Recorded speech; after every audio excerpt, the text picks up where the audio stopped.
الحمد للہ وحدہ والصلاة والسلام علی من لا نبی بعدہ وعلی آلہ واصحابہ الذین اوفوا عہدہ اما بعد فاعوذ باللہ من الشیطان الرجیم بسم اللہ الرحمن الرحیم محمد رسول اللہ صدق اللہ العظیم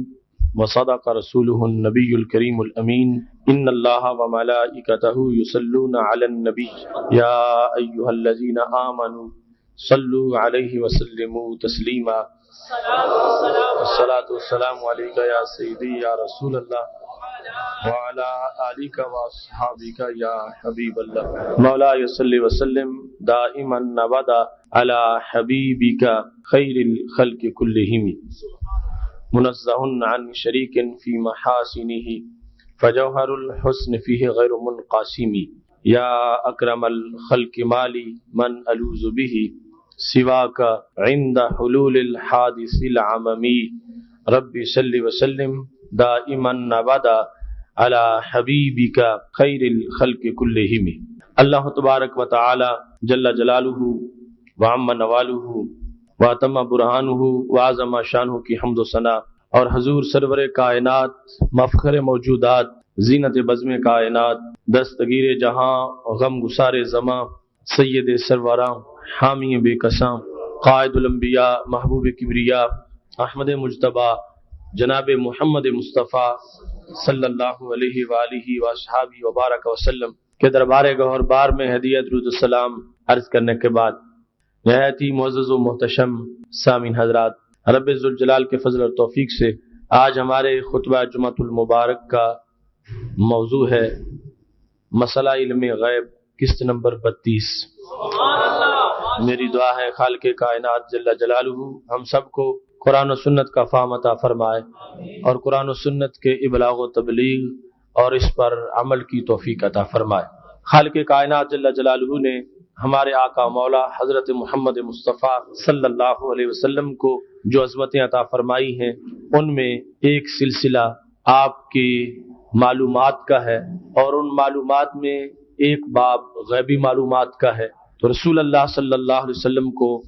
خالق کائنات جل جلالہ کی طرف سے غیبی معلومات اور غیبی علوم کے جو بیش بہا خزانے عطا فرمائے گئے ہیں انہی کا تذکرہ ہماری ان مختلف اقساط میں ہو رہا ہے۔ میری دعا ہے خالق کائنات جل جلالہ ہمیں حق کا پیغام عام کرنے کی مزید توفیق عطا فرمائے۔ سید عالم نور مجسم شفیع معظم صلی اللہ علیہ وسلم نے دو صحابہ کے درمیان مواخات کروائی، یعنی جب مواخات کا سلسلہ شروع ہوا دو کو آپس میں بھائی بنایا انصار اور مہاجرین میں، تو ابو داؤد شریف میں ہے کہ رسول اللہ صلی اللہ علیہ وسلم نے دو صحابہ کے درمیان جب مواخات کی تو ان میں سے ایک صحابی ایک جنگ میں شہید ہو گئے اور ان کی شہادت کے بعد ایک جمعہ گزرا تھا کہ دوسرے صحابی ویسے طبی موت سے ان کا وصال ہو گیا۔ تو وہ دونوں بھائی جو مواخات اسلامی کے نتیجہ میں بھائی بنائے گئے تھے، ایک شہادت کی وجہ سے دنیا سے چلے گئے اور دوسرے اپنی طبی موت کی بنیاد پر دنیا سے چلے گئے، اور درمیان میں تقریباً ایک جمعہ کا فاصلہ تھا۔ حدیث شریف میں لفظ جمعہ استعمال کیا گیا، یعنی یہ اس لحاظ سے ہمارے محاورہ میں جو رائج لفظ ہے، ہم ہفتے کا لفظ استعمال کرتے ہیں 7 دن کے لیے، 1 ویک، ایک ہفتہ کہتے ہیں کہ ایک ہفتے بعد وہ آئے گا، 2 ہفتے بعد وہ آئے گا۔ تو حدیث شریف میں جمعہ کا جو لفظ ہے اس کو استعمال کیا گیا، یعنی 7 دن بیان کرنے کے لیے لفظ جمعہ کا انتخاب کیا گیا۔ ایک تو جو جمعے کا دن ہے اس کو جمعہ کہا جاتا ہے، اور ایک 7 دنوں کا جو نام ہے وہ جمعہ ہے۔ تو ہمیں اپنی گفتگو میں تبدیلی لانی چاہیے کہ جہاں ہم ہفتے کا لفظ استعمال کرتے ہیں وہاں ہمیں جمعے کا لفظ استعمال کرنا چاہیے، کیونکہ اس حدیث میں بھی ہے کہ وہ صحابی ایک شہید ہوئے، دوسرے ان کے ایک جمعہ بعد ان کا وصال ہو گیا۔ اور ایک دوسری حدیث شریف میں بھی اس کی وضاحت کی گئی ہے کہ رسول اللہ صلی اللہ علیہ وسلم نے فرمایا جب قیامت قریب ہوگی، وقت بڑا تیزی سے گزرے گا، تو السنۃ کالشہر، سال ایسے لگے گا جیسے مہینہ ہوتا ہے، والشہر کالجمعہ، اور مہینہ یوں لگے گا جیسے جمعہ گزر گیا ہے۔ تو وہاں بھی رسول اللہ صلی اللہ علیہ وسلم نے لفظ جو ہے وہ سبت کا استعمال نہیں کیا، ہفتے کا، بلکہ جمعے کا لفظ استعمال کیا ہے۔ تو یعنی یہ ٹائم بیان کرنے کے لحاظ سے اوپر یعنی سال، پھر مہینہ اور پھر جمعہ. یہ رسول اللہ صلی اللہ علیہ وسلم کی گفتگو میں اس طرح اس کا استعمال کیا جاتا تھا. اب اس وقت وصال ہو گیا تو یہ دوسرے صحابی جہاں ان کا وصال ہوا تو صحابہ کرام علیہم رضوان نے ان کی نماز جنازہ ادا کی. رسول اللہ صلی اللہ علیہ وسلم اس نماز جنازہ میں شریک نہیں تھے. جب وہ جنازہ پڑھ کے، ہو سکتا ہے مدینہ شریف سے دور کسی شہر میں انہوں نے پڑھا ہو، وہ رسول اللہ صلی اللہ علیہ وسلم کے پاس پہنچے تو رسول اللہ صلی اللہ علیہ وسلم نے پوچھا کہ تم نے دعا کیا مانگی ہے؟ یہ صحابی جو تبھی فوت ہوئے اپنے بھائی کے ایک جمعہ بعد، ان کے لیے تم نے دعا کیا مانگی؟ یعنی عمومی طور پر دعائیں سکھائی ہوئی تھیں اور وہی مانگتے تھے، لیکن یہاں رسول اللہ صلی اللہ علیہ وسلم کے ان علوم کی وجہ سے جو رب ذوالجلال نے آپ کو عطا فرمائے ہیں، ایک بات کی وضاحت کرنا ضروری تھی. لہذا محبوب علیہ الصلوۃ والسلام جانتے تھے کہ انہوں نے کیا مانگی ہوگی اور اس کی اصلاح کی ضرورت ہے. تو صحابہ کرام علیہم رضوان نے کہا یا رسول اللہ صلی اللہ علیہ وسلم، ہم نے جب جنازہ پڑھایا، ہم نے ان کے لیے جو دعا مانگی تو اس میں یہ ہے کہ ہم نے کہا اللہم اغفر لہ والحقہ بصاحبہ، اے اللہ ان کی بخشش فرما دے اور ان کو وہی درجہ عطا فرما جو ان کے بھائی کو عطا کیا گیا ہے. الحقہ بصاحبہ، ان کا الحاق کر دے. الحاق ہوتا ہے نا پچھلا کسی کے ساتھ جا ملے، وہ ہوتا ہے ایک ہے اصل اور ایک ہے ملحق جو اس کے ساتھ لاحق کیا گیا ہے. یعنی جو شہید ہوا وہ تو اصل اتھارٹی ہے، وہ تو شہادت کی وجہ سے ایک بڑا مرتبہ پا چکا ہے، اور یہ شہید نہیں ہوئے، یہ تبھی فوت ہوئے ہیں. تو اے محبوب ہم نے یہ دعا کی ہے کہ اے اللہ اس ہمارے بھائی کی بخشش بھی فرما دے اور اس کو جو ان کا مواخات میں بھائی پہلے ایک جمعہ شہید ہوئے ہیں ان کو جتنا اونچا تو نے مقام دیا ہے، اے اللہ اگرچہ یہ شہید نہیں ہوئے لیکن اپنے فضل سے ان کو تو اس شہید جتنا اونچا مقام عطا فرما دے. اب یہ دعا بڑی قیمتی دعا تھی، لیکن رسول اللہ صلی اللہ علیہ وسلم نے اس پر ناراضگی کا اظہار کیا. تم نے اس کے بارے میں کہا جو بعد میں فوت ہوا کہ اس کے ساتھ لاحق کیا جائے، فرمایا مقام اس کا بڑا ہے جو بعد میں فوت ہوا، اور جو بڑے مقام والا ہو اصل تو وہ ہے. دعا تو اس کے لیے مانگی جائے کہ اس کو اس کے ساتھ لاحق کر دیا جائے، اور تم نے یہ دعا مانگی کہ اس کو اس کے ساتھ لاحق کر دیا جائے. یہ دعا تمہاری دعا درست نہیں تھی. جو پہلے ہی اونچے مقام پر ہے اس کو تم نچلے مقام والے کے ساتھ ملا رہے تھے. تو سید عالم نور مجسم شفیع معظم صلی اللہ علیہ وسلم نے یہ الفاظ بولے، این صلاتہ بعد صلاتہ وَإِنَ صَوْمُهُ بَعْدَ صَوْمِهِ وَإِنَ عَمَلُهُ بَعْدَ عَمَلِهِ. 3 جملے بول دیے. فرمایا وہ تو ایک جمعہ پہلے شہید ہو گئے وہ صحابی، ان کے بعد بھی انہوں نے نمازیں پڑھی ہیں. تو کہاں گئی ان کی نمازیں؟ ان کی نمازوں کے بعد جب وہ شہید ہو گئے اس کے شہادت کے بعد بھی ایک جمعہ تک ان کی نمازیں نامہ اعمال میں ہیں. تو وہ نمازیں کہاں گئیں؟ وہ تو شہید ہو گئے اور اس ہفتے میں انہوں نے روزے رکھے ہیں، ان روزوں کا ثواب کہاں گیا؟ وہ شہید ہو گئے اور ان کے بعد بھی اللہ نے ان کو ایک ہفتہ دیا ہے، ایک جمعہ دیا ہے، اور اس جمعے میں انہوں نے جو عمل نیک کیے وہ عمل کہاں گئے؟ فرمایا ان بینہما کما بین السماء والارض. فرمایا ان دو میرے صحابہ کے درجے میں اتنا فرق ہے جتنا زمین و آسمان کے درمیان فرق ہے. یعنی جو بعد میں جن کا وصال ہوا ہے یہ ہے آسمان کی طرح، اور جو پہلے شہید ہو گئے وہ ہے زمین کی طرح. ان میں زمین و آسمان جتنا فرق موجود ہے، اور تم یہ دعائیں مانگتے رہے ہو کہ جو آسمان ہے اللہ اس کو زمین کے ساتھ ملا دے. دعا تو یہ کرنی ہے جو زمین ہے اس کو بلند کر کے آسمان کے ساتھ ملا دے. اب اس حدیث شریف سے سید عالم نور مجسم شفیع معظم صلی اللہ علیہ وسلم کی علوم کا کئی طرح اظہار ہوتا ہے.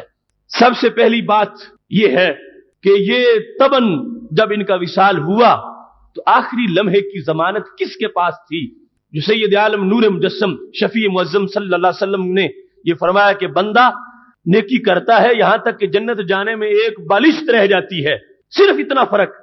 بڑا ہی نیک ہوتا ہے. ایک بالشت تھی جنت میں جانے تک کہ دل بدل گیا وہاں سے جہنم میں چلا جاتا. تو یہ جاننا کہ آخری لمحے تک نور یقین برقرار رہا ہے اور اپنی طرف سے اس کا اعلان کرنا، یہ رسول اللہ صلی اللہ علیہ وسلم کی علوم ہیں جو اللہ تعالیٰ نے آپ کو عطا فرمائے ہیں. دوسرے نمبر پر بہت سی احادیث کا یہاں اجتماعی ایک ان کی تحلیل اور تجزیہ کرنا پڑے گا۔ شہید کے عمل کوئی معمولی تو نہیں ہوتے، اور پھر شہید کے بارے میں یہ حدیث ہے ہمارے محبوب علیہ السلام کی، الشہید ینمو لہ عملہ الی یوم القیامہ، کہ وہ شہید ہو بھی جائے اس کے عمل کی نشو و نما ہوتی رہتی ہے، اس کا عمل بڑھتا رہتا ہے، اس کے عمل کو اللہ پرورش اس کی کرتا ہے، جتنے اعمال اس کے پہلے تھے اس کے مطابق پھر بھی اس کے اعمال جو ہیں وہ بعد از شہادت بھی ان کو عروج ملتا ہے، نشو و نما ملتی ہے، اور وہ عمل بڑھتے رہتے ہیں۔ اس کے مطابق تو پھر وہ شہید ہونے کے بعد بھی ایک ہفتہ جو ادھر یہ خود نمازیں پڑھ رہے ہیں تو ان کے عمل بھی بڑھ رہے ہیں، شہادت کے بعد بھی جو شہید ہو گیا ان کے عمل مسلسل بڑھتے جا رہے ہیں، ادھر ان کی نمازیں ہیں تو ادھر ان کی بھی نمازیں ہیں، ادھر ان کا روزہ ہے تو ادھر ان کا بھی روزہ، ادھر ان کا عمل ہے تو ادھر ان کا بھی عمل ہے۔ تو اس بنیاد پر پھر وہ آگے پر قرار پائیں گے، اس واسطے کہ شہادت ملی ہے نا، اور شہادت وہ چیز ہے کہ جس کی وجہ سے شہید خود بھی زندہ رہتا ہے، اس کا عمل بھی زندہ رہتا ہے۔ اس بنیاد پر تو پھر جو صحابہ نے دعا مانگی تھی وہ دعا اس کا مقصد بنتا ہے کہ وہ تو شہید ہیں، ان کا درجہ اونچا ہے اور بعد والے شہید نہیں ہوئے، لہذا ان کو اے اللہ ان کے ساتھ لاحق کر دے۔ جبکہ محبوب علیہ الصلوۃ والسلام یہ نتیجہ بیان کر رہے ہیں، فرمایا اتنا فرق ہے ان دونوں میں جتنا زمین و آسمان کے درمیان فرق ہوتا ہے۔ پھر ساتھ یہ بات بھی ہے کہ ایک ہے کسی کا عمل، ایک ہے اس کا ثواب، ثواب اللہ کے ہاں ہے، اور عمل جو ہے ایک بندہ خود اس کو جانتا ہے، اور دوسرا کرامن کاتبین کو اس کو پتا ہے کہ انہوں نے لکھا ہوا ہے، کیونکہ کچھ عمل ایسے ہوتے ہیں جو جلوت کے ہوتے ہیں، کچھ خلوت کے ہوتے ہیں، کچھ حضر کے ہیں، کچھ سفر کے ہیں۔ تو یہ تجزیہ وہ کرے جس کو دونوں کے ہر عمل کا بھی پتا ہو اور ہر عمل پر ثواب کا بھی پتا ہو، ورنہ یہ رزلٹ کیسے نکالا جائے کہ تم نے زمین و آسمان کا جو فرق تھا وہ ختم کر دیا۔ سید عالم نور مجسم شفیع معظم صلی اللہ علیہ وسلم کے یہ 3 جملے کہ کہاں ہے اس کی نماز، اس کی نماز کے بعد، اور یہ بعد والے جو ان کا روزہ، ان کے روزے کے بعد جو فوت ہو چکے، ان کا عمل ان کے عمل کے بعد، اور پھر یہ اپنی طرف سے نامزد کرنا، کلیئر فیصلہ کر دینا، فرمایا ان دونوں کے ثواب میں اور مقام میں اتنا فرق ہے کما بین السماء والارض، جتنا زمین و آسمان کے درمیان ہے۔ تو یہاں یہ ماننا پڑے گا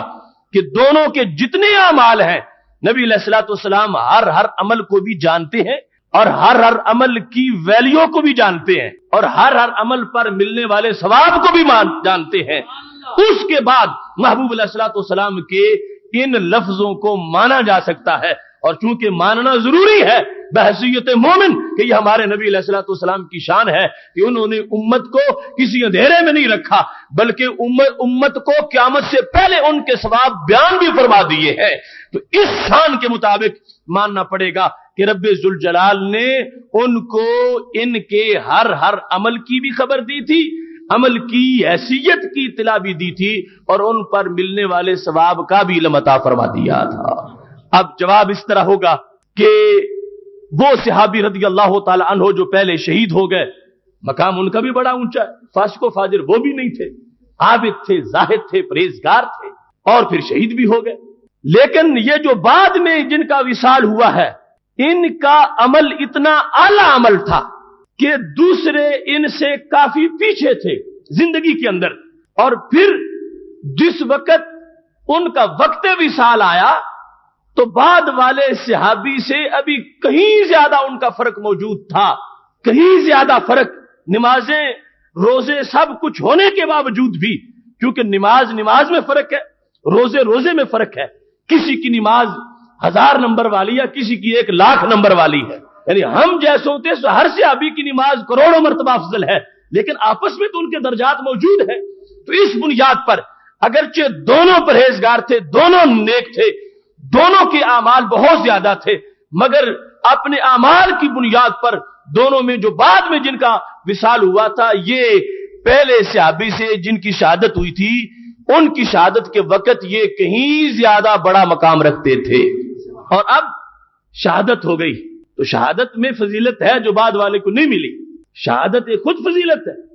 لیکن وہ فضیلت شمار کر کے ان کے پہلے اعمال کے ساتھ پھر جو سطح بنی ہے تو وہ برابری کی تقریباً بن گئی. پہلے صحابی ان کے سارے عمل اور ان کی پلس شہادت اس کو ملایا گیا، اور ملانے کے بعد اب جو صورتحال ہے قریب آ رہے تھے ان صحابی کی نیکیوں کے، جن کی بعد میں تبھی وفات ہوئی ہے اور تبھی موت واقع ہوئی ہے، لیکن ان کو جو وقت بعد میں رب ذوالجلال نے عطا فرمایا ہے ان کے اندر ان کا اخلاص مزید اس کو عروج ملا، اور ان کی نیکیوں کو رب ذوالجلال نے مزید پروان چڑھایا کہ ایک ہفتے کی کمائی کے اندر یہ اتنا آگے گزر گئے کہ محبوب علیہ الصلوۃ والسلام فرماتے ہیں جیسے زمین و آسمان کے درمیان فرق ہوتا ہے اتنا فرق ان دونوں کے درجات میں موجود ہے. ساتھ یہ وضاحت ذہن میں رکھیے کہ شہادت کے بعد جو اعمال کی نشو و نما ہوتی ہے وہ ہو رہی ہے، لیکن یہ ایک ہے کسی کا ظاہری حیات میں خود کوئی عمل کرنا، ایک ہے بعد از وصال عمل کا جاری رہنا. ان دونوں میں بھی زمین و آسمان کا فرق ہے. شہید کو اگرچہ عام لوگوں کے مقابلے میں یہ شان مل گئی کہ اس کی باقی لوگوں کے چند عمل ہیں جو جاری رہتے ہیں، مثلا صدقہ کیا وہ صدقہ جاریہ ثواب ملتا رہے گا، نیک بیٹا ہے اس کی نیکی کا ثواب باپ کو ملتا رہے گا، کوئی مسجد بنا دی تھی لوگ پڑھتے رہیں گے نماز ثواب اس کو ملتا رہے گا. لیکن شہید کے ہر عمل کو رب ذوالجلال نشو و نما عطا فرماتا ہے، مگر ایک ہے بعد از وصال عمل کی نشو و نما،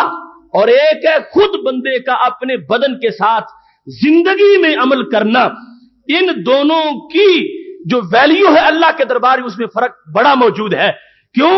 اب شہید تو فتنے سے بچ گیا، کوئی آزمائش باقی نہ رہی، لیکن جو زندہ ہے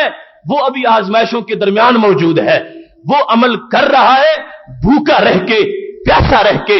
وہ عمل کر رہا ہے نیند کو چھوڑ کر، وہ عمل کر رہا ہے آزمائشوں سے گزر کر، وہ عمل کر رہا ہے شیطان کے روکنے کے باوجود، شیطان سے مقابلہ کر کے. اس بنیاد پر جو ایک ہفتے کا عمل اور اتنی بڑی صلاحیت والے انسان کا عمل اس نے وہاں تک اس کو پہنچا دیا کہ محبوب علیہ السلام فرمانے لگے دونوں کے درمیان اتنا فرق ہے جتنا فرق زمین و آسمان کے درمیان موجود ہے. یہ دوسری حدیث کو ملانے سے اس بات کی وضاحت ہوتی ہے کہ سید عالم نور مجسم شفیع معظم صلی اللہ علیہ وسلم نے فرمایا تصدق وانت صحیح شہیح، تم صدقہ کرو اس حالت میں کہ تم صحت مند ہو اور تمہیں پیسے کی ضرورت ہو. یہ صدقہ ایک مٹھی جو اس نیکی سے بڑا ہے جو فرمایا جب روح یہاں اٹکی ہوئی ہو اور بولے اور کہے کہ 1 کروڑ روپیہ فلاں مدرسہ کو دے دو اور فلاں مسجد کو دے دو، فرمایا جب اس کو ضرورت تھی ابھی پیسے کی، امید تھی کہ زندہ رہوں گا، اس وقت کی ایک مٹھی اس کروڑ سے بڑی ہے جو رخصت ہوتے وقت دنیا سے خود دے کے جا رہا ہے. اور اس سے جو اس نے خود دیا ہے 1 کروڑ، بعد از وصال اس کے بیٹے 10 کروڑ بھی دے دیں تو اس کی وہ ویلیو نہیں جو وہ خود دے کے گیا ہے. تو اس لحاظ سے تدریجاً عمل کی ایک حیثیت ہے اور اس کی ویلیو ہے. تو اگرچہ وہ قبر میں جانے کے بعد بھی ایک نشو و نما شہید کے عمل کو مل رہی ہے، مگر جو ظاہری حیات میں موجود ہے اور پھر بھی عمل کرتا جا رہا ہے اس کی عمل کی حیثیت کہیں زیادہ ہے، کہیں بڑی ہے. اس پیش نظر رسول اللہ صلی اللہ علیہ وسلم نے واضح فرما دیا کہ میرے صحابہ تم نے دعا یہ صحیح نہیں مانگی کہ جو بعد میں فوت ہوا اے اللہ اس کو پہلے کے ساتھ لاحق کر دے. فرمایا نہیں، مرتبہ اس کا بڑا ہے. کتنا بڑا ہے؟ فرمایا یوں سمجھو جو شہید ہوئے ان کا مرتبہ زمین جیسا ہے اور جو بعد میں فوت ہوئے ان کا مرتبہ آسمان جیسا ہے. اور یہ سارے کا سارا معاملہ چونکہ زبان نبوت سے اعلان ہو رہا ہے، اگر عام کسی شخص کا ہوتا تو پھر یہ ہوتا کہ یہ گیس سے کہہ دیا، محض تجزیہ تھا، ایک اندازہ تھا، تخمینہ تھا. تو یہ تو اعلان نبوت ہے. تو اس واسطے جو رسول اللہ صلی اللہ علیہ وسلم پر ایمان لانے کا تقاضا ہے اس میں سے ایک تقاضا یہ ہے کہ سید عالم نور مجسم شفیع معظم صلی اللہ علیہ وسلم امت کے اعمال پر بھی واقف ہے اور ان اعمال کے کرتے وقت جو کسی کی نیت ہوتی ہے اس سے بھی واقف ہے. اعمال کی ادائیگی میں نقصان ہو گیا یا مکمل ہوا اس سے بھی واقف ہے. اور پھر جو اللہ کی طرف سے اجر دیا جا رہا ہے اگرچہ وہ فیصلے اللہ قیامت کے دن سنائے گا، لیکن رب نے اپنے فضل سے محبوب علیہ السلام کو اس کی علوم کا حصہ عطا فرما دیا ہے. تو بعد میں جو فوت ہوئے ان کے اعمال کی حیثیت اتنی بڑی حیثیت تھی کہ پہلے جو ہے اگرچہ وہ بھی صحابی ہیں اور لیکن ان کی عمل اور ان کی عمل کے اندر جو ادائیگی میں اور اتمام میں وقت گزرا ہے اس میں کچھ ایسا فرق تھا کہ بعد والے پہلے سے کہیں زیادہ ایک ہی عمل پر نیکی رکھنے والے ہیں، نمازوں پر، روزوں پر اور اس طرح کے کار ثواب پر. تو یہ اطلاع کی بنیاد پر سید عالم نور مجسم شفیع معظم صلی اللہ علیہ وسلم نے پوچھا بھی اسی لیے ہے کہ صحابہ یہ دعا کر کے آ رہے ہیں کہ ان کی اصلاح کی جائے اور بتایا جائے اور پھر دنیا کو پتہ چل جائے کہ ظاہری زندگی کے سال ایسے گزارتے اور ضائع کرتے نہ رہے. یہاں تو ایک جمعہ بھی کسی کو مل جائے تو اس کی بھی بڑی قدر و قیمت ہوتی ہے. یعنی چے جائے کہ سال کے سال گزر جائیں اور بندہ ان سے کوئی فائدہ نہ اٹھائے. دیکھو یوں بھی رزلٹ نکل سکتا ہے. صرف ایک جمعہ 7 دن کا فرق پڑا ہے اور نیکیوں میں فرق کتنا پڑ گیا ہے. حالانکہ پہلے جو ہے مقام شہادت پہ فائز ہوئے ہیں تاکہ لوگ، میری امت، اپنی زندگی کی قدر و قیمت محسوس کریں اور اس قدر و قیمت کے مطابق اپنی زندگی بسر کریں تاکہ ہر لمحے میں انہیں رب ذوالجلال کا وہ قرب ملے جو پہلے کے مقابلے میں ان کو اللہ کے زیادہ قریب کرنے والا ہو. سید عالم نور مجسم شفیع معظم صلی اللہ علیہ وسلم کے انہی علوم میں سے وہ معاملہ بھی ہے جب حضرت ام خلاد رضی اللہ تعالی عنہا ہمارے محبوب علیہ الصلوۃ والسلام کے پاس آئیں. متنقبہ نقاب کیا ہوا تھا اور ان کا بیٹا شہید ہو چکا تھا. سیاستہ میں موجود ہے. صحابہ کہتے ہیں وہ آئیں اور اپنے بیٹے کے بارے میں پوچھ رہی تھی. وہو مقتول، اور بیٹا شہید ہو چکا تھا. تو پہلے تو صحابہ کو بعض کو یہ تعجب ہوا کہ اتنی غم کی خبر سننے کے باوجود انہوں نے اپنا پردہ جو ہے اس کو برقرار رکھا ہوا ہے اور غم کی خبر سن کر چادر سر سے اتر نہیں گئی اور چہرہ ننگا نہیں کر دیا. حجاب میں ہے، نقاب میں آئی ہوئی ہے اور بیٹے کے بارے میں پوچھ رہی ہے. جب صحابہ نے پوچھا تو انہوں نے کہا ان ارزا ابنی لن ارزا حیائی، یہ نقصان میرے بیٹے کا ہوا ہے. یعنی جو کمی مجھے آئی ہے، جو شہادت ہوئی ہے وہ میرے بیٹے کی ہوئی ہے. شہادت میری حیا کی نہیں ہوئی، میری حیا اب بھی برقرار ہے. اور اس کے بعد سید عالم نور مجسم شفیع معظم صلی اللہ علیہ وسلم سے جب ملاقات ہوئی تو محبوب علیہ الصلوۃ والسلام نے فرمایا ان لابن کے، تیرے بیٹے کے لیے اجر شہادتین، 2 شہادتوں کا ثواب ہے. ایک میں نے پہلے بخاری کے حوالہ سے ایک قسم میں بیان کیا ہے. تم میں حارثہ نے پوچھا تھا کہ یا رسول اللہ صلی اللہ علیہ وسلم میرا بیٹا شہید ہو گیا ہے، اگر جنت میں پہنچ چکا ہے پھر صبر کرتی ہوں، اور اگر جنت میں نہیں پہنچا تو مجھے رونے کی اجازت دو، میں رو لوں کہ بیٹا بھی بچھڑ گیا، جہنم میں چلا گیا. تو ادھر سرکار نے فرمایا نہیں، تیرا بیٹا تو فردوس میں پہنچا ہے. یعنی ڈائریکٹ تبصرہ اور تازہ علم. اب یہاں بھی یہی کیفیت ہے ام خلاد رضی اللہ تعالی عنہا کی جو ام حارثہ کی تھی. پوچھا خلاد میرا بیٹا وہ شہید ہو گیا ہے تو کیا اس کی صورتحال ہے؟ تو محبوب علیہ الصلوۃ والسلام نے فرمایا عمومی طور پر سنگل ثواب ہوتا ہے، رب نے تیرے بیٹے کو ڈبل ثواب عطا فرما دیا ہے. یہ فیصلہ بھی ان علوم کی روشنی میں ہے جو سید عالم نور مجسم شفیع معظم صلی اللہ علیہ وسلم کے غیبی علوم ہے. ورنہ یہ خبر دی جا سکتی ہے کہ اس کی لاش وہاں پڑی ہے، جسد اثر وہاں موجود ہے، اتنے زخم آئے ہوئے ہیں. اس کے بعد کا معاملہ کیا ہے؟ فرمایا جا سکتا تھا کہ مجھے نہیں پتا، میں نے کلمہ پڑھانا تھا، تیرے بیٹے نے پڑھ لیا، اب اس پر یقین رکھو، آگے مجھ سے کچھ نہ پوچھو کہ وہ کہاں گیا ہے اور اس کو ملا کیا ہے. نہیں، فرمایا تیرے بیٹے کو یہ شان ملی ہے کہ رب ذوالجلال نے اس کو ڈبل شہادت کا ثواب عطا فرمایا. کیوں؟ فرمایا لِأَنَّهُ قَتَلَهُ أَهْلُ الْكِتَابِ، اس واسطے کہ اس کو عام لوگوں نے شہید نہیں کیا، اس کو اہل کتاب نے شہید کیا ہے. پتا کیا چلا؟ جس کو سنگل کافر شہید کرے اس کو سنگل اجر ملے گا اور جس کو ڈبل کافر شہید کرے اس شہید کو ڈبل اجر ملے گا. کیوں؟ شہادت تب ملی ہے کہ ان کے خلاف لڑنے نکلا تھا، تو جو سنگل کافروں کے خلاف لڑا اس کا جہاد چھوٹا تھا اور جو ڈبل کافروں کے خلاف لڑا اس کا جہاد بڑا تھا. تیرا بیٹا یہودیوں کے خلاف لڑا، تیرا بیٹا عیسائیوں کے خلاف لڑا، تیرا بیٹا اہل کتاب کے خلاف لڑا، کیونکہ وہ دشمن ہے اسلام کے ڈبل. اگر ایمان لے آئیں تو ان کو اجر ڈبل ملے گا، اگر انکار کریں تو سزا ڈبل ملے گی، کیونکہ تمہارا بیٹا ڈبل مجرموں کے خلاف لڑتا ہوا شہید ہو گیا ہے. اس واسطے ام خلاد یقین رکھو اللہ نے تمہارے بیٹے کو ڈبل ثواب عطا فرما دیا ہے. یہاں سے سید عالم نور مجسم شفیع معظم صلی اللہ علیہ وسلم نے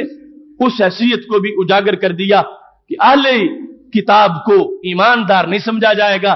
کافر سمجھا جائے گا، اور کافر بھی ڈبل کافر سمجھا جائے گا، کیونکہ اگر وہ ایمان لے آئے تو ان کے لیے اجر مرتین ہے۔ فرمایا آمنا بنبیہ و آمنا بمحمد صلی اللہ علیہ وسلم۔ پھر اہل کتاب میں سے جو مسلمان ہو گیا، جس طرح عبداللہ بن سلام ہے، فرمایا ڈبل اجر ملے گا۔ کیوں؟ فرمایا اپنے نبی کا کلمہ بھی پڑھا تھا، میرا کلمہ بھی پڑھ لیا، اور فرمایا جس نے میرا کلمہ نہیں پڑھا اس نے ڈبل کفر کیا، میرے بارے میں بھی نہ مان کے اور مجھے نہ مان کے اپنے نبی کو بھی اس نے نہیں مانا، کیونکہ اس کے نبی نے تو کہا تھا یاتی من بعد اسمہ احمد، کہ میرے بعد میرے نبی آ رہے ہیں جن کا تم نے کلمہ پڑھنا ہے۔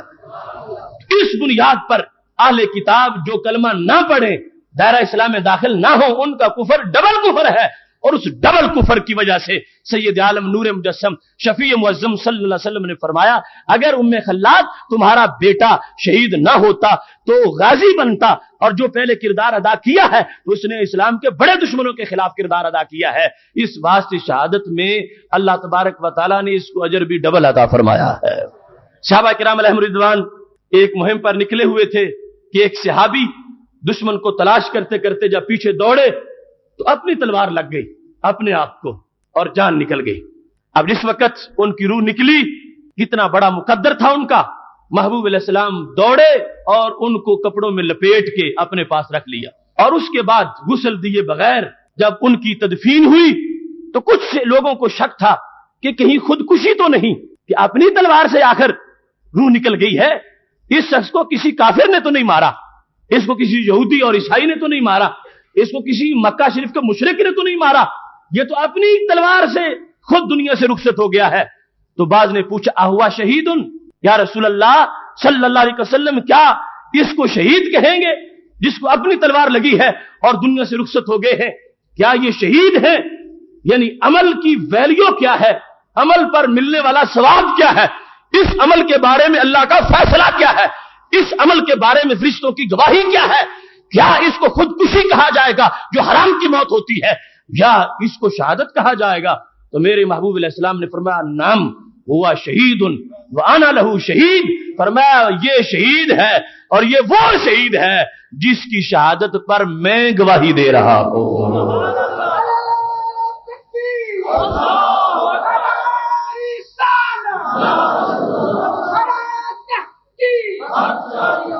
یہ عمل کی نوعیت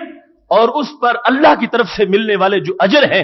ان پر فوراً تبصرے، وہ قیامت کے معاملات بعد کے ہیں۔ سینکڑوں احادیث کے اندر کہ جس وقت پوچھا گیا ہے، اب یہ نہیں ہے کہ مہلت لے لیتے، ایک دن ٹائم دو میں پتہ کرواتا ہوں پھر تم کو بتاؤں گا، یا ایک جمعہ کے بعد بتا دوں گا، ادھر تازہ جنازے کا موقع ہے، فرمایا میرے صحابہ اس کے بارے میں کوئی شک نہ کرے، میں گواہی دیتا ہوں اللہ نے اس کو مقام شہادت عطا فرمایا ہے۔ کیونکہ تلوار اس کو اپنی مرضی سے تو نہیں لگی،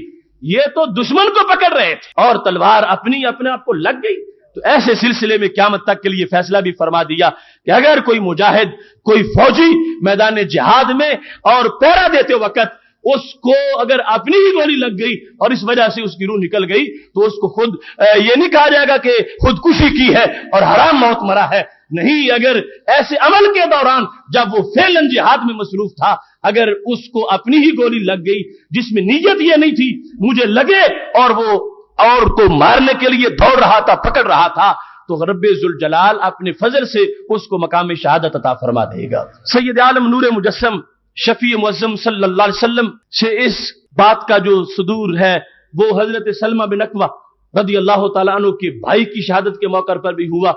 جب وہ شہید ہوئے تھے تو ان کے لحاظ سے بھی ایسے ہی تھا کہ کسی کافر کا کوئی تیر نہیں لگا تھا اور کسی کافر کی کوئی تلوار نہیں لگی تھی، اپنا ہی کوئی ایسا معاملہ تھا، اور صحابہ یعنی لڑتے لڑتے کسی صحابی سے غلطی سے لگ گئی یا اپنا کوئی اسلحہ غلطی سے استعمال ہو گیا، لوگ کہہ رہے تھے کہ یہ تو حرام موت دنیا سے چلا گیا، تو سید عالم نور مجسم شفیع معظم صلی اللہ علیہ وسلم نے اس موقع پر بھی یہ ارشاد فرمایا یہ شہید ہیں اور اللہ تبارک و تعالیٰ نے ان کو کامل شہادت کا ثواب عطا فرمایا۔ حدیث تبوک سیاستہ میں بھی ہے، دوسری مقاموں میں موجود ہے، یہ دور کا سفر جو جنگ تبوک کا تھا، سید عالم نور مجسم شفیع معظم صلی اللہ علیہ وسلم کے صحابہ کا اس سفر کے دوران راشن بھی ختم ہو گیا اور بڑی مشکلات کا سامنا تھا۔ یعنی یہی وہ معاملہ تھا کہ جب یہ تجویز پیش کی گئی تھی کہ اب اونٹنیاں ذبح کر کے زندگی بچائیں ورنہ بچنے کا کوئی سبیل باقی نہیں رہی. اور حضرت عمر رضی اللہ تعالیٰ عنہ نے کہا محبوب میری تجویز یہ ہے کہ اونٹنیاں ذبح نہ کی جائیں. مسلم شریف میں ہے میں یہ کہتا ہوں کہ جس کے پاس جو کچھ بھی ہے وہ تمہارے سامنے لا کے ڈھیر کرے, تم دعا کرو ساری کمی پوری ہو جائے گی. تو صحابہ کرام علیہم رضوان نے اپنے سارے توشہ دان بوریوں میں جو کچھ تھا جھاڑا, سرکار دو عالم صلی اللہ علیہ وسلم کے سامنے آدھی روٹی, روٹی کا ٹکڑا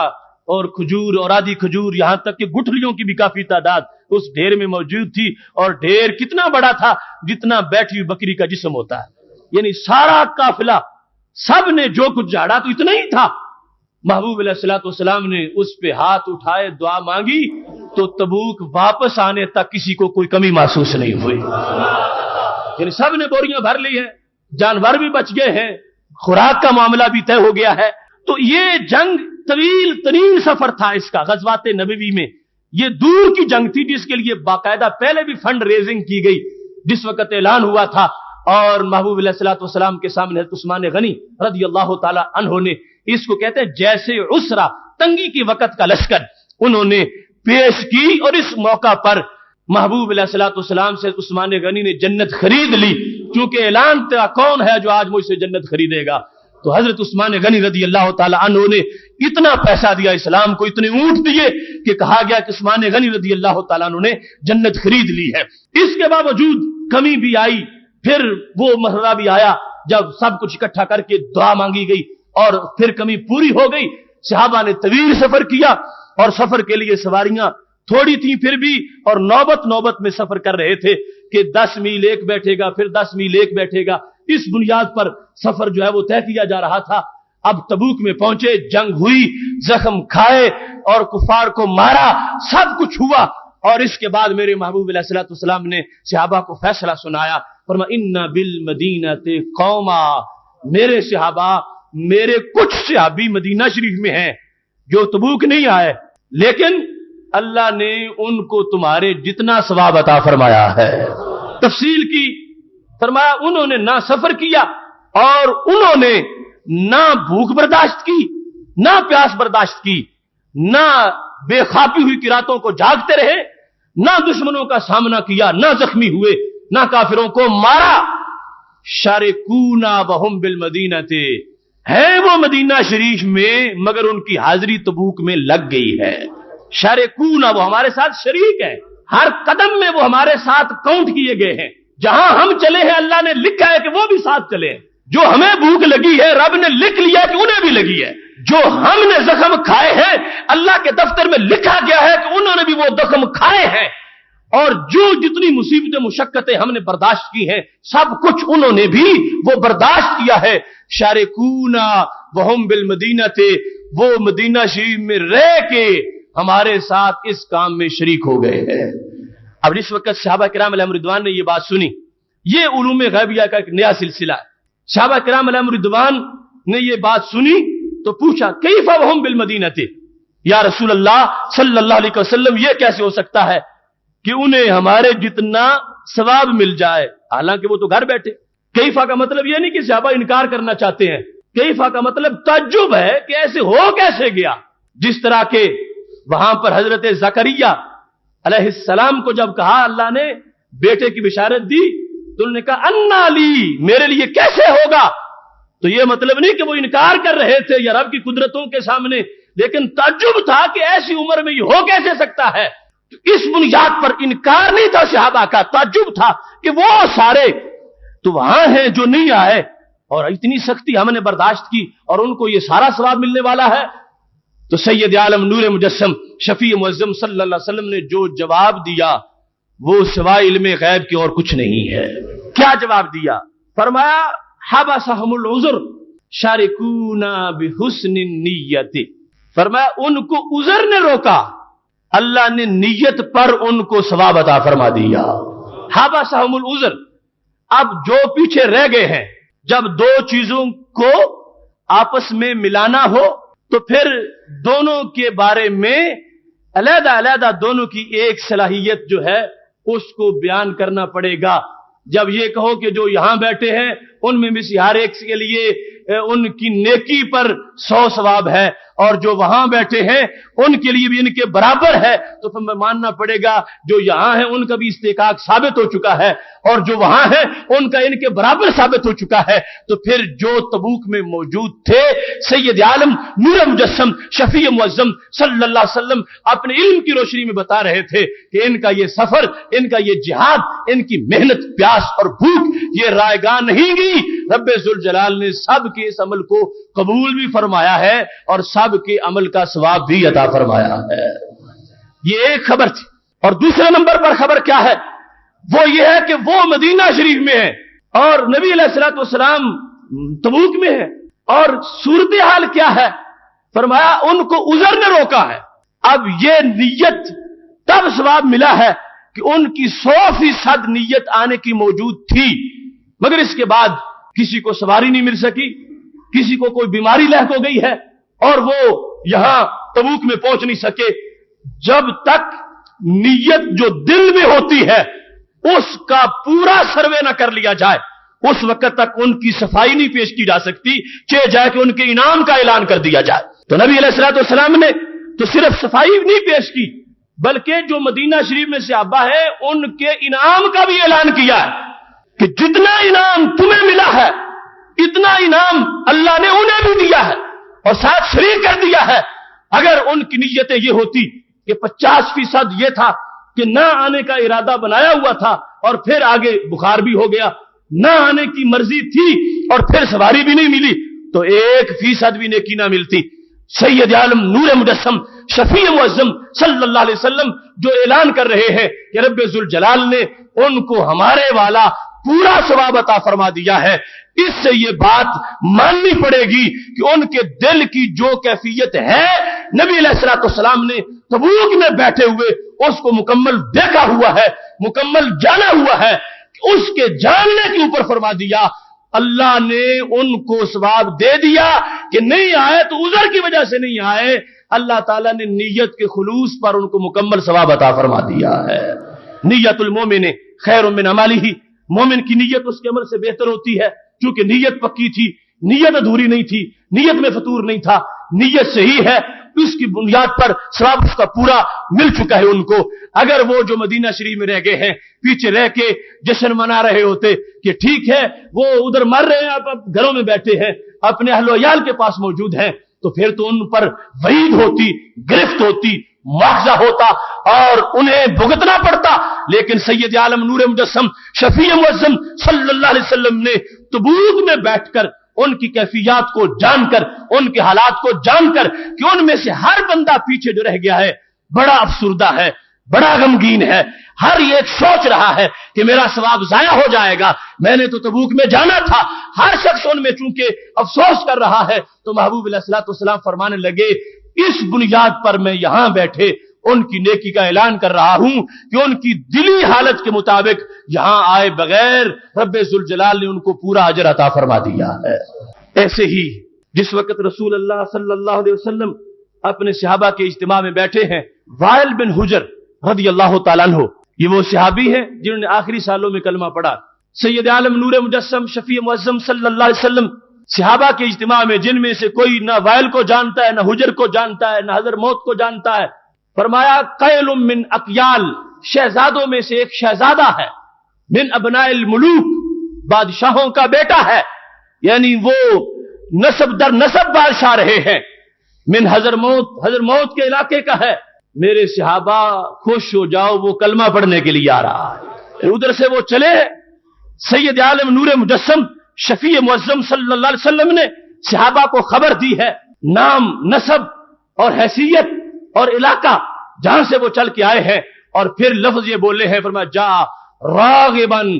طائعاً، وہ رغبت سے آ رہے ہیں، وہ شوق سے آ رہے ہیں، فی اللہ و رسولی، انہیں رب کا شوق ہے، رب کے رسول صلی اللہ علیہ وسلم کا شوق ہے، اس شوق میں وہ آ رہے ہیں۔ محبوب علیہ الصلوۃ والسلام کی یہ خبر 100% صحیح ثابت ہوئی۔ صحابہ کرام علیہم رضوان کو انتظار تھا کہ کون ہیں وہ وائل جن کے خوشخبریاں پہلے سنائی جا رہی ہیں اور کتنے وہ عظیم ہیں۔ سید عالم نور مجسم شفیع معظم صلی اللہ علیہ وسلم کا دربار لگا ہوا تھا، ایک اجنبی جب داخل ہوا تو محبوب علیہ السلام نے فرمایا مرحبا بوائل بن حجر، وائل بن حجر تمہیں خوش آمدید کہتا ہوں۔ عشق ایک طرف سے جب اس کی آگ بھڑکتی ہے تو اس کا احساس دوسری طرف بھی ہوتا ہے۔ وائل بن حجر وہ شوق لے کے چلے ہیں سید عالم نور مجسم شفیع معظم صلی اللہ علیہ وسلم کے ساتھ ملاقات کا شوق لے کے جس وقت وہ نکلے ہیں، ادھر محبوب علیہ الصلوۃ والسلام نے ان کی خبر دے دی ہے اور لوگوں کو مطلع فرما دیا ہے، اور ایسی اطلاع دی ہے کہ رسول اللہ صلی اللہ علیہ وسلم ان کو باخبر کر رہے ہیں، اور جب وہ پہنچے ہیں محبوب علیہ الصلوۃ والسلام نے اپنی چادر پر ان کو بٹھا کے ان کو جگہ عطا فرما کے یہ اعزاز بخشا ہے کہ اگر کوئی جہنم چھوڑ کے جنت کی طرف آتا ہے اسے اسلام یوں اپنے اعزاز سے نواز دیتا ہے۔ پاک محبوب علیہ الصلوۃ والسلام کی انہی عظمتوں کے پیش نظر ہر طرف سے، ہر گروہ سے، ہر جماعت سے لوگ نکلے اور انہوں نے محبوب علیہ الصلوۃ والسلام کا جھنڈا تھاما، سید عالم نور مجسم شفیع معظم صلی اللہ علیہ وسلم کا کلمہ پڑھا، اور وہ یہود و ہنود اور وہ اہل کتاب جو اپنا ورثہ سمجھتے تھے نبوت اور اپنی اجارہ داری سمجھتے تھے دین کے اوپر، ان کی اجارہ داریاں ختم ہوئیں اور ہر طرف سے لوگ یہ اس انداز میں فوج دار فوج اسلام کے اندر داخل ہوئے تو کفر کو آگ لگی، کفر بھڑک اٹھا، اور اس وقت سے ہی یہ شرارتیں شروع ہو گئی جو ناموس رسالت کے خلاف حملوں کا پروگرام تھا کہ جس ذات کی وجہ سے اتنی اٹریکشن ہے اور جس ذات کے خلق کی وجہ سے، سیرت کی وجہ سے اور کردار کی وجہ سے ہر ایک ان کا بنتا جا رہا ہے، معاذ اللہ ان کے کردار کو دوسری شکل میں پیش کیا جائے اور غیر حقیقی رخ اس کا لوگوں کے سامنے پیش کیا جائے۔ یہ شرارتیں اس وقت سے چلی اور آج ڈنمارک کے خاکوں تک وہی سلسلہ شر کا پھیلا ہوا ہے۔ اس وقت سے لے کر آج تک ملت اسلام بھی اپنے کردار کی ادا کرنے کی فکر میں ہے۔ وہ معاملہ اس وقت جو چلتا تھا منافقین کی طرف سے، کیونکہ منافق یہ ایجنسیاں تھیں یہود و نصارہ کی اور یہ ان کو مسلمانوں کے اسرار و رموز پر مطلع کرتی تھیں اور خباستیں ان کو سکھاتی تھیں اور اس طرح کی حرکتیں کی جاتی تھیں جن کو گستاخی اور توہین سے تعبیر کیا جاتا تھا۔ اس وقت بھی صحابہ کرام علیہم رضوان کا جذبہ جو سلسلہ میں تھا اس کو محض ایک نیکی قرار نہیں دیا گیا، اس کو محض دو نیکیوں سے تعبیر نہیں کیا گیا۔ جب بھی کسی نے ایسا کردار ادا کیا ہے سید عالم نور مجسم شفیع معظم صلی اللہ علیہ وسلم نے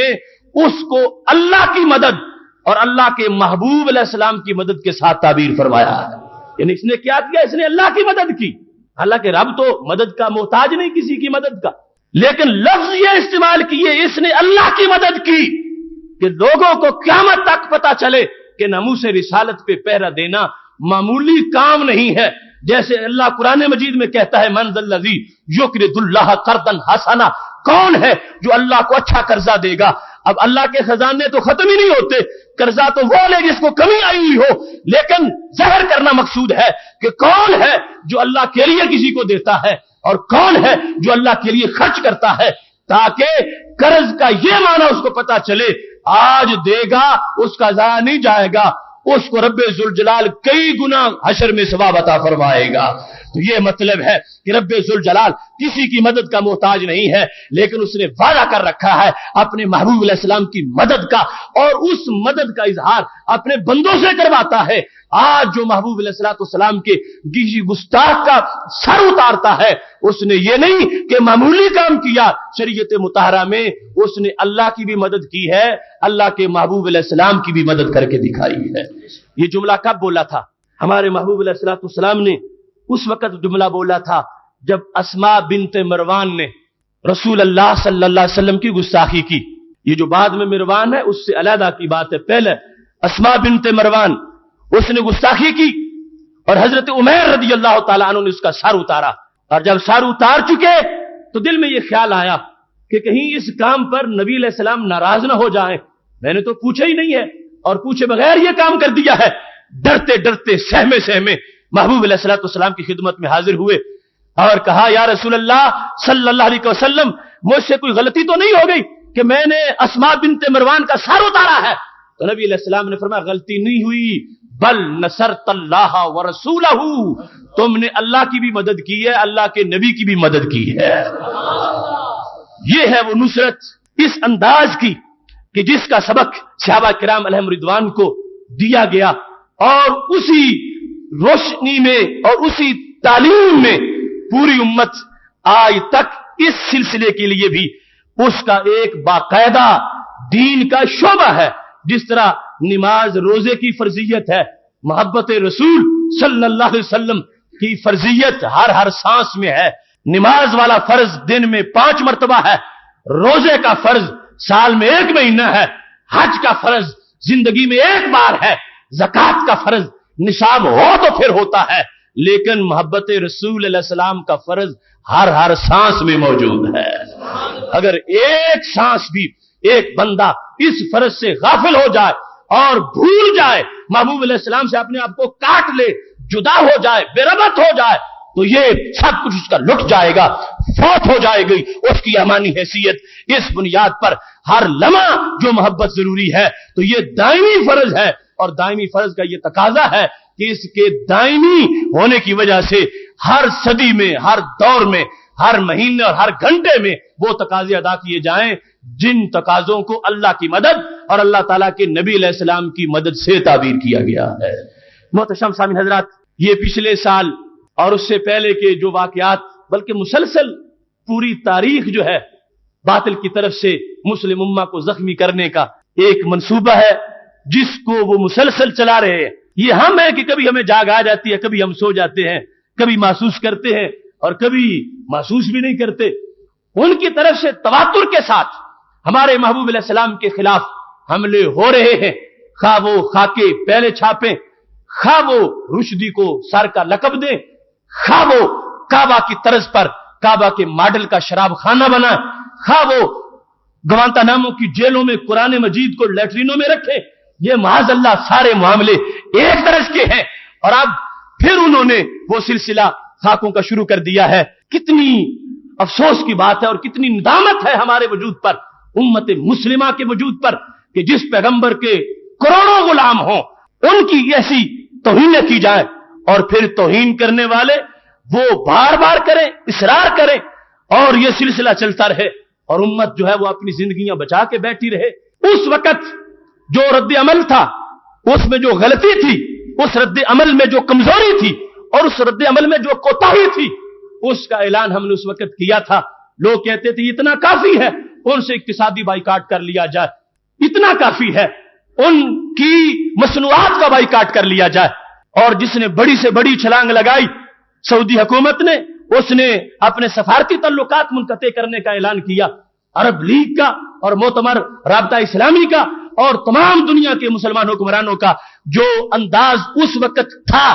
وہ سارا غیرت ملی کے منافی انداز تھا۔ اگر اس وقت جو حقیقی مطالبات تھا اس پر توجہ کی جاتی تو آج دوسری مرتبہ تاریخ میں یہ دن مسلمانوں کو دیکھنا نہ پڑتے۔ اس وقت کیا تقاضا تھا اور کس چیز کا بار بار ہم نے مطالبہ کیا کہ یہ